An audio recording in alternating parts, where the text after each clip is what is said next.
नमस्कार, आप देख रहे हैं इस वक्त की बड़ी खबर। मैं हूं अभिषेक सिन्हा आपके साथ। झारखंड में दिग्गजों का जुटान हो रहा है। भाजपा के दिग्गज जमकर जुटान कर रहे हैं झारखंड में, और कहीं ना कहीं हॉटकेक बना हुआ है झारखंड। खूंटी लोकसभा सीट हारने के बाद भाजपा ने खास ध्यान विशेष केंद्रीयकरण अपना खूंटी पर किया हुआ। इस वक्त हिमंता बिस्व शर्मा, अभी थोड़ी देर पहले आप न्यूज 11 भारत की स्क्रीन पर सुन रहे थे, हिमंता बिस्व शर्मा को जो खूंटी और तोरपा में जमकर दहाड़े। आपको पहले ग्राफिक्स के माध्यम से दिखाते हैं कि क्या कुछ है जुटान, कौन कौन है आने वाले।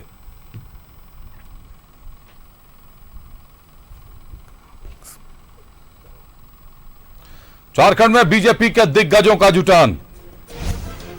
लक्ष्मीकांत प्रभारी झारखंड, लक्ष्मीकांत वाजपेयी झारखंड के चुनाव प्रभारी। शिवराज सिंह चौहान भी आएंगे रांची। 2 दिवसीय झारखंड दौरे पर है अभी फिलहाल हिमंता बिस्व शर्मा। 20 जुलाई को गृह मंत्री अमित शाह का भी कार्यक्रम रांची में।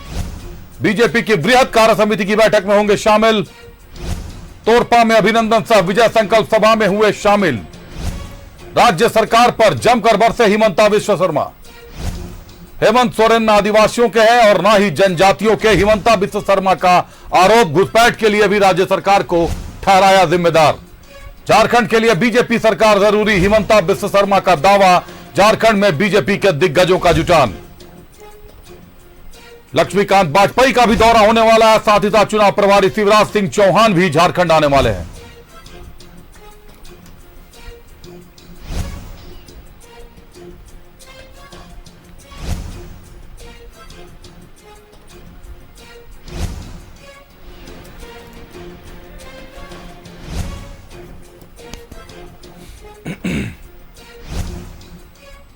और ज्यादा जानकारियों के लिए हमारे सहयोगी अजय लाल के पास चलते हैं। सीधे खूंटी तोरपा से हमारे साथ अजय जुड़े हुए हैं। अजय, हिमंता बिस्व शर्मा सह चुनाव प्रभारी बनाए गए हैं झारखंड के, और उसके बाद से लगातार झारखंड में आना जाना कर रहे हैं, झारखंड को समझ रहे हैं।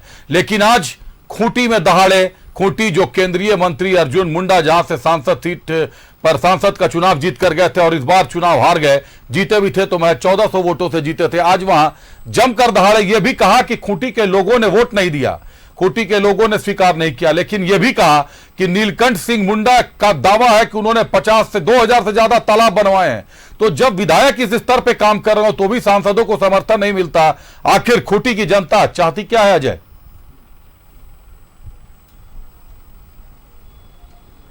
देखिए अभिषेक, आज असम के मुख्यमंत्री हिमंत बिस्व शर्मा का सभा 2 जगहों पर था, तोरपा विधानसभा और खूंटी विधानसभा। उन्होंने स्वीकार किया कि खूंटी में अर्जुन मुंडा चुनाव हार गए, लेकिन यह भी कहा कि कोई जरूरी नहीं कि हर व्यक्ति हर बार चुनाव जीत ही जाए।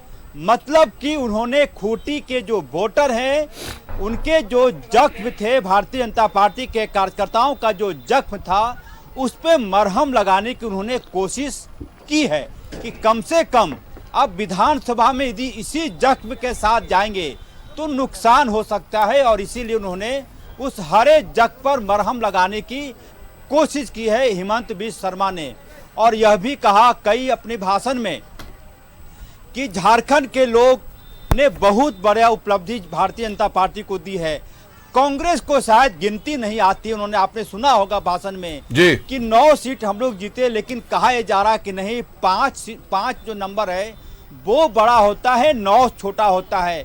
मतलब यह है कि आज हिमंत बिस्व शर्मा ने अपनी उसी भूमिका का निर्वहन किया जिस भूमिका का निर्वहन करने के लिए भारतीय जनता पार्टी के शीर्ष नेता ने उनको जिम्मेदारी दी है।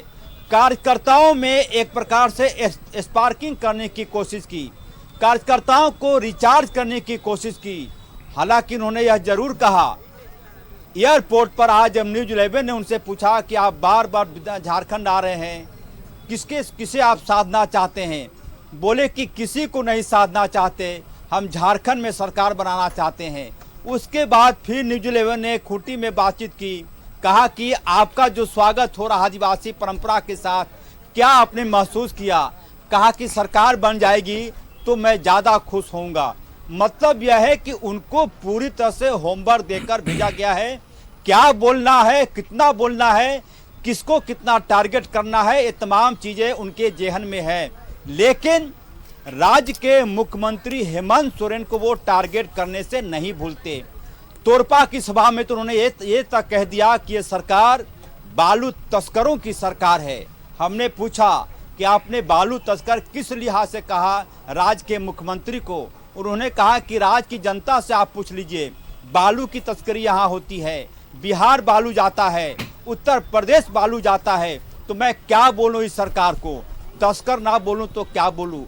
मतलब कि एक तरफ भारतीय जनता पार्टी के कार्यकर्ताओं को वो फुर्ती भी दे रहे हैं, स्पार्क भी कर रहे हैं, और दूसरी तरफ मौजूदा सरकार को टारगेट करने से भी वो पीछे नहीं हट रहे हैं। अभिषेक, बिल्कुल अजय, कहीं ना कहीं उन्होंने ये बातें कही हैं जो मैंने भी सुनी, लेकिन बालू के बारे में तो पुलिस, झारखंड पुलिस का दावा है और जो लोगों का दावा है कि अब बिहार से बालू झारखंड भेजा जा रहा है और कई सीएफटी में कई रुपए बढ़ा के भेजे जा रहे हैं। ऐसे में साहब को किसने ये जानकारी दे दी कि रांची से बालू, झारखंड से बालू अब बिहार और उत्तर प्रदेश भेजे जा रहे हैं। पत्थर तो भेजे जाते हैं, संथाल के कई पहाड़ के पहाड़ गायब हो गए। अवैध माइनिंग की जांच भी हो रही है, लेकिन जांच का दायरा भी एक ही दो पहाड़ पर सिमट कर रह गया। लेकिन संथाल के कई पहाड़ ऐसे हैं जिनका नामो निशान मिट गया और अब गढ़वा को टारगेट में लिए हुए हैं पत्थर माफिया और खनन mafia.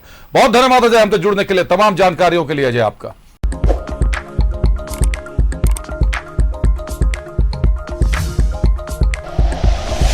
Like and share videos, subscribe करें हमारा चैनल और प्रेस करें बेल आइकॉन। न्यूज़ 11 भारत, सच है तो दिखेगा।